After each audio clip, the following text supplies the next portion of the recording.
মই আজি এইটো ভিডিঅ'ত দেখুৱাম যে কেনেকুৱাকৈ আপোনালোকে ভোটাৰ লিষ্ট ডাউনলোড কৰিব। 2025 চনৰ নতুন ভোটাৰ লিষ্ট বা 2005 চনৰ পুৰণা ভোটাৰ লিষ্ট এতিয়া কিন্তু আপোনালোকে আপোনাৰ নিজৰ মোবাইলৰ পৰা ভোটাৰ লিষ্ট ডাউনলোড কৰিব পাৰিব। নতুন ভোটাৰ লিষ্ট অথবা পুৰণা ভোটাৰ লিষ্ট, যিহেতু অসমত অতি সোনকালে SIৰ কাম আৰম্ভ হৈ যাব, তাত কিন্তু আপোনালোকৰ সকলোৰে ভোটাৰ লিষ্টৰ প্ৰয়োজন হ'ব, নতুন আৰু পুৰণা। সেইকাৰণে যদি আপোনালোকৰ ঘৰত ভোটাৰ লিষ্ট নাই, তেনেহ'লে আপোনালোকে আজিয়ে ভোটাৰ লিষ্টবোৰ ডাউনলোড কৰি প্ৰিণ্ট কৰি বা ছেভ কৰি ৰাখি দিয়ক। কেনেকুৱাকৈ আপোনালোকে 25 চনৰ আৰু 2005 চনৰ অথবা 2002 বা 24 ভোটাৰ লিষ্টটো ডাউনলোড কৰিব চাই লওক। এতিয়া আপোনালোকে ফাৰ্ষ্ট আপোনাৰ মোবাইলৰ যিকোনো এটা ব্ৰাউজাৰ অ'পেন কৰি ল'ব। আপোনালোকে ইয়াত ভোটাৰ লিষ্ট ডাউনলোড লিখি চাৰ্চ কৰি দিব। এতিয়া কিন্তু আপোনাৰ ওচৰত ইয়াত বহুতো অপশ্যনৰ লিংক আহি যাব এনেকুৱাকৈ। জাষ্ট খালি আপোনালোকে ভোটাৰ লিষ্ট ডাউনলোড লিখি চাৰ্চ কৰি দিব। এতিয়া আপোনালোকে অলপমান তলত আহি যাব। হোৱাৰ পিছত ইয়াত চাব 2 নম্বৰত দিয়া থাকিব ইলেক্ট্ৰিকেল ৰোল। এতিয়া আপোনালোকে সেইটো অপশ্যনৰ ওপৰত ক্লিক কৰিব। মই কিন্তু আপোনাৰ সুবিধাৰ কাৰণে অপশ্যনৰ লিংকটো মোৰ ডিছক্ৰিপশ্যনত দি দিছোঁ। আপোনালোকে ডাইৰেক্ট ক্লিক কৰি এইটো অপশ্যনত আহিব পাৰিব। এইটো অপশ্যনত অহাৰ পিছত ইয়াত চাব 2 নম্বৰত দিয়া থাকিব PDF ই-ৰোল। এতিয়া আপোনালোকে PDF ই-ৰোলৰ ওপৰত ক্লিক কৰিব। এতিয়া আপোনালোকে PDFৰ ওপৰত ক্লিক কৰিব। এতিয়া কিন্তু আপোনাৰ ওচৰত আৰু এটা নতুন পেজ খোল খাই যাব এনেকুৱাকৈ। এতিয়া আপোনালোকে ইয়াত চাব, ইয়াত অ'পেন হৈ যাব এনেকুৱাকৈ। ইয়াত আহি যাব আপোনাৰ ষ্টেট নাম। এতিয়া আপোনালোকে ইয়াত চাইলে ইয়াত যিটো আপোনাৰ ষ্টেট নাম হয়, এতিয়া আপোনালোকে আপোনাৰ ষ্টেট নামৰ ওপৰত ক্লিক কৰিব। যেতিয়া আপোনালোকে ষ্টেট নামৰ ওপৰত ক্লিক কৰিব, এতিয়া কিন্তু আপোনাৰ ওচৰত আৰু এটা নতুন পেজ ইয়াত অ'পেন হৈ যাব এনেকুৱাকৈ। এতিয়া আপোনালোকে অলপমান ৱেইট কৰিব। ইয়াত চাব 3 নম্বৰত দিয়া আছে PDF ইলেক্ট্ৰিকেল ৰোল। এতিয়া আপোনালোকে ইয়াৰ পৰা 3 নম্বৰ অপশ্যনটোৰ ওপৰত ক্লিক কৰিব, PDF ইলেক্ট্ৰিকেল ৰোল। এতিয়া কিন্তু আপোনাৰ ওচৰত এইটো পেজ অ'পেন হৈ যাব এনেকুৱাকৈ। 1 নম্বৰত চাব দিয়া আছে 24 and 25 ভোটাৰ লিষ্ট। 2 নম্বৰত চাব দিয়া আছে 2005 চনৰ ভোটাৰ লিষ্ট। এতিয়া আপোনালোকে ফাৰ্ষ্ট ইয়াত চাব, আপোনালোকে ইয়াৰ পৰা 24 and 25 ভোটাৰ লিষ্টটো চেক কৰিব পাৰিব বা ডাউনলোড কৰিব পাৰিব। আৰু 2 নম্বৰ অপশ্যনৰ পৰা আপোনালোকে 2005 চনৰ ভোটাৰ লিষ্ট ডাউনলোড কৰিব পাৰিব। কেনেকৈ আপোনালোকে 25 ভোটাৰ লিষ্টটো ডাউনলোড কৰিব ফাৰ্ষ্ট সেইটো চাই লওক। এতিয়া আপোনালোকে 24 and 25 ওপৰত ক্লিক কৰিব। যেতিয়া আপোনালোকে ইয়াৰ পৰা 24 and 25 ওপৰত ক্লিক কৰিব, এতিয়া কিন্তু আপোনাৰ ওচৰত আৰু এটা নতুন পেজ ইয়াত অ'পেন হৈ যাব এনেকুৱাকৈ। কেনেকুৱাকৈ আপোনালোকে 2025 ভোটাৰ লিষ্টটো ডাউনলোড কৰিব ফাৰ্ষ্ট সেইটো চাই লওক। তাৰপিছত কেনেকুৱাকৈ আপোনালোকে 2005 চনৰ ডাউনলোড কৰিব সেইটোও দেখুৱাই দি আছোঁ। এতিয়া আপোনাৰ ওচৰত এইটো পেজ অ'পেন হৈ যাব। ইয়াত অলৰেডি ষ্টেট নাম আছাম আহি যাব। তাৰপিছত চিলেক্টত ক্লিক কৰিব। ইয়াত আহি যাব আপোনাৰ ডিষ্ট্ৰিক্টৰ নাম। এতিয়া আপোনালোকে ইয়াত চাইলে ইয়াত যিটো আপোনাৰ ডিষ্ট্ৰিক্টৰ নাম হয়, আপোনালোকে আপোনাৰ ডিষ্ট্ৰিক্টৰ নামটো চিলেক্ট কৰি লৈ ল'ব। তাৰপিছত চিলেক্টত ক্লিক কৰিব। ইয়াত আহি যাব আপোনালোকৰ এছেম্বলিৰ নাম। এতিয়া আপোনালোকে ইয়াত চাই ল'ব যে ইয়াত আপোনাৰ এছেম্বলিৰ নাম কোনটো হয়। ইয়াত চাইলে ইয়াত যিটো আপোনাৰ এছেম্বলিৰ নাম হয় চিলেক্ট কৰি লৈ ল'ব। ইয়াত অলৰেডি লেংগুৱেজ আহি যাব, আপোনালোকে আৰু ইয়াত চিলেক্ট কৰিব নালাগে। এইফালে চাব দিয়া থাকিব ৰোল টাইপ। এতিয়া আপোনালোকে চিলেক্টত ক্লিক কৰিব। ইয়াত কিন্তু এতিয়া এইটো পেজ অ'পেন হৈ যাব ফাইনেল 2025 আৰু 2024। এতিয়া আপোনালোকক কিমান চনৰ লিষ্ট লাগে আপোনালোকে ফাৰ্ষ্ট ইয়াত সেইটো চিলেক্ট কৰি লৈ ল'ব। ইয়াত চাব দিয়া আছে ফাইনেল ৰোল 2025। যিহেতু আপোনালোকে ইয়াৰ পৰা নিউ লিষ্টটো ডাউনলোড কৰিব, আপোনালোকে ইয়াৰ পৰা যিটো 2 নম্বৰত অপশ্যন দিয়া আছে ফাইনেল ৰোল 2025, আপোনালোকে ইয়াৰ পৰা এইটো অপশ্যন চিলেক্ট কৰি লৈ ল'ব।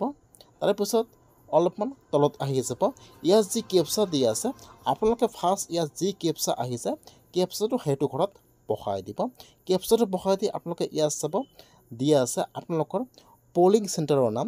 এতিয়া আপোনালোকে 2025 চনত যিটো চেণ্টাৰত ভোট দিছিল, এতিয়া আপোনালোকে ইয়াত আপোনাৰ চেণ্টাৰৰ নামটো চাৰ্চ কৰিব লাগিব ইয়াত চাব এতিয়া ইয়াত যেহেতু চেণ্টাৰৰ নামবোৰ আহি যাব এনেকুৱাকৈ এতিয়া আপোনালোকে 2025 চনত যিটো চেণ্টাৰত ভোট দিছিল ইয়াত নাম দিয়া আছে নাম চাব পাৰে ইয়াত চাৰ্চৰ অপশ্যন দিয়া আছে অথবা আপোনালোকে ইয়াত আপোনাৰ স্কুলৰ নামটো আপোনালোকে ইয়াত চাৰ্চ কৰিব পাৰে আপোনালোকে ইয়াত আপোনাৰ চেণ্টাৰৰ নামটো লিখি চাৰ্চ কৰি দিব তাৰপিছত ইয়াত আপোনাৰ চেণ্টাৰৰ নামবোৰ ইয়াত এনেকুৱাকৈ শ্ব' কৰিব এতিয়া আপোনালোকে ইয়াত চাই ল'ব যে ইয়াত আপোনাৰ চেণ্টাৰৰ নাম কোনটো হয় ইয়াত যেটো আপোনাৰ চেণ্টাৰৰ নাম হয় আপোনালোকে চাই ল'ব ইয়াত আপোনাৰ চেণ্টাৰৰ নামটো সিলেক্ট কৰি লৈ ল'ব তাৰপিছত আপোনালোকে ইয়াত কেপচাটো বহাই দিব কেপচাটো বহাই দি আপোনালোকে ইয়াত দি আছে ডাউনলোড সিলেক্টেড পিডিএফ এতিয়া আপোনালোকে ডাউনলোডৰ ওপৰত ক্লিক কৰিব এতিয়া কিন্তু আপোনাৰ ওচৰত এইটো পেজ ওপেন হৈ যাব এনেকুৱাকৈ এতিয়া আপোনালোকে অলপমান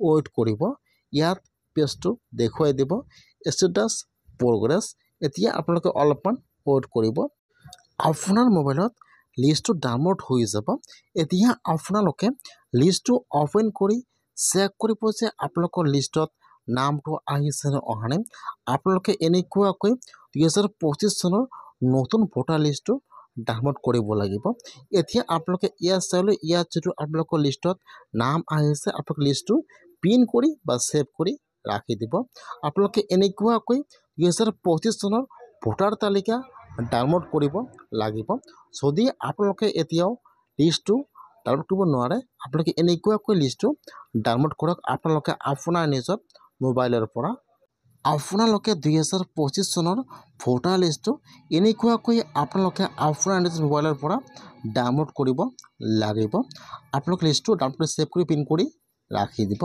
কেনেকুৱাকৈ আপোনালোকে 2005 চনৰ পুৰণা ভোটাৰ তালিকা ডাউনলোড কৰিব লাগিব সেইটো দেখুৱাই দি আছো এতিয়া আপোনালোকে আৰু এবাৰ হোম পেজত আহি যাব হোম পেজত অহাৰ পিছত আপোনালোকে ইয়াত চাব ইয়াত দুটা অপশ্যন দিয়া থাকিব এফলত 24/25 আৰু আনফলত 2005 এতিয়া আপোনালোকে ইয়াত চাব 2005 এতিয়া আপোনালোকে 2005 ৰ ওপৰত ক্লিক কৰিব যেতিয়া আপোনালোকে 2005 ৰ ওপৰত ক্লিক কৰিব এতিয়া কিন্তু আপোনাৰ ওচৰত আৰু এটা নতুন পেজ ইয়াত ওপেন হৈ যাব এনেকুৱাকৈ এতিয়া আপোনালোকে ইয়াত চাব ফাৰ্ষ্ট দিয়া থাকিব সিলেক্ট ডিস্ট্ৰিক্ট সিলেক্টত ক্লিক কৰিব ইয়াত আহি যাব আপোনালোকৰ ডিস্ট্ৰিক্টৰ নাম এতিয়া আপোনালোকে ইয়াত চাইলে ইয়াত যেটো আপোনাৰ ডিস্ট্ৰিক্টৰ নাম ইয়াত এনেকুৱাকৈ আহি যাব এতিয়া আপোনালোকে ইয়াত চাইলে ইয়াত যেটো আপোনাৰ ডিস্ট্ৰিক্টৰ নাম এতিয়া আপোনালোকে ইয়াত আপোনাৰ ফাৰ্ষ্ট ডিস্ট্ৰিক্টৰ নামটো সিলেক্ট কৰি লৈ ল'ব তাৰ পিছত তলত আহি যাব সিলেক্ট এছেম্বলি সিলেক্টত ক্লিক কৰিব ইয়াত আহি যাব আপোনালোকৰ এছেম্বলিৰ নাম এতিয়া আপোনালোকে ইয়াত চাইলে ইয়াত যেটো আপোনাৰ এছেম্বলিৰ নাম আপোনালোকে ইয়াত আপোনাৰ এছেম্বলিৰ নামটো সিলেক্ট কৰি লৈ ল'ব ফাৰ্ষ্ট ডিস্ট্ৰিক্ট তাৰ পিছত এছেম্বলি তাৰ পিছত ইয়াত আহি যাব আপোনাৰ পোলিং চেণ্টাৰৰ নাম এতিয়া আপোনালোকে 2005 চনত যেটো চেণ্টাৰত ভোট দিছিল ইয়াত চেণ্টাৰৰ নামবোৰ আহি যাব এনেকুৱাকৈ এতিয়া আপোনালোকে ইয়াত চাই ল'ব যে ইয়াত আপোনাৰ চেণ্টাৰৰ নাম কোনটো হয় কিন্তু আপোনাৰ এছেম্বলিৰ সকলো চেণ্টাৰৰ নাম ইয়াত দিয়া থাকিব এনেকুৱাকৈ এতিয়া আপোনালোকে ইয়াত চাই ল'ব যে ইয়াত আপোনাৰ এছেম্বলিৰ নাম কোনটো হয় কিন্তু চাৰ্চৰ অপশ্যন দিয়া আছে যদি আপোনালোকে ইয়াত আপোনাৰ চেণ্টাৰৰ নামটো নাপায় তেনেহ'লে আপোনালোকে চাৰ্চত ক্লিক কৰিব ইয়াত যেটো আপোনালোকৰ চেণ্টাৰৰ নাম আছে আপোনালোকে ইয়াত লিখি চাৰ্চ কৰিব আপোনালোকে ইয়াত আপোনাৰ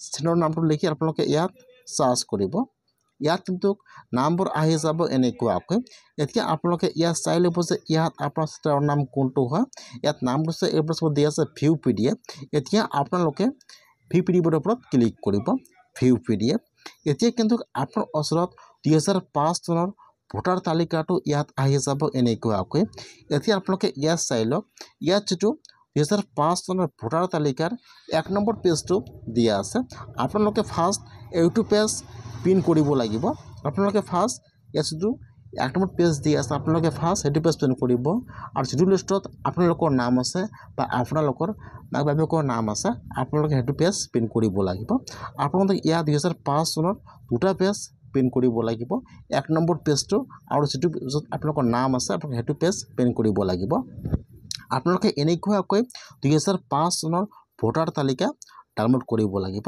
যদি আপোনালোকৰ ঘৰত 2005 চনৰ ভোটাৰ তালিকা নাই তেনেহ'লে আপোনালোকে এনেকুৱাকৈ আপোনাৰ মোবাইলৰ পৰা 2005 চনৰ ভোটাৰ তালিকা ডাউনলোড কৰক আৰু প্ৰিণ্ট কৰক বা ছেভ কৰি ৰাখি দিয়ক। কিন্তু ৱেবছাইটটো বন্ধ কৰি দিয়া হ'ব। সেইকাৰণে যদি আপোনাৰ ঘৰত 2005 চনৰ ভোটাৰ তালিকা নাই তেনেহ'লে আপোনালোকে এনেকুৱাকৈ ভোটাৰ তালিকা ডাউনলোড কৰক বা প্ৰিণ্ট কৰক বা ছেভ কৰি ৰাখি দিয়ক আজিয়ে 2005 চনৰ আৰু 25 চনৰ